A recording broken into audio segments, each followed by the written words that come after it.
Tontolo iainana, fandrosoana lovain-jafy. Fototra hijoroan'ny fampandrosoana, rehareo antsika sy ny taranaka ao afara. Maro ny laminasa napetraka. Ny fanontaniana mipetraka nefa hoe manana fahafahana ve? Manana ny ampy ve isika hanatanterahana ny viana izay noeritreretana? Izany indrindra no mahatonga eto manambara. Tanora toa anao aho. Matsapa nefa fa manana andraikitra amin'ny tontolo manodidina ahy sy ny fampivoarana ny mpiara-belona amiko. Ny teti-bola misy ekeny izany. Tsy mahasahanareo atrikasanao vinavinaina nefa izany. Raha ny LFR 2020 izao ny jerena dia toa 9,900 ny teti-bola-panjakana ihany no natokana ho an'io sehatra io. Fitaovana enti-miady fanapariana ny tolotra omena mifanaraka amin'ny vinanasa.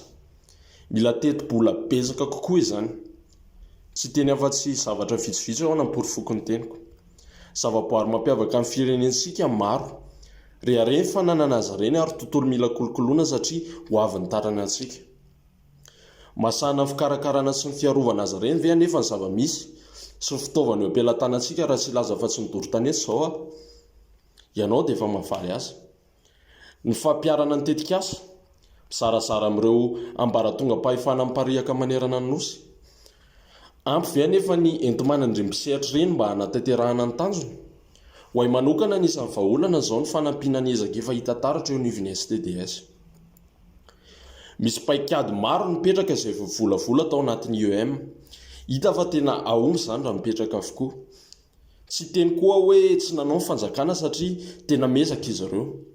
Raha ampiana tosika bebe koa nefa ny ministera misana ny tontolo iainana sy ny fandrosoana lovain-jafy dia tsy hanano sarotra ny fahombiazan'ny tetikasa. Ahoana ny hanaovana an'izany?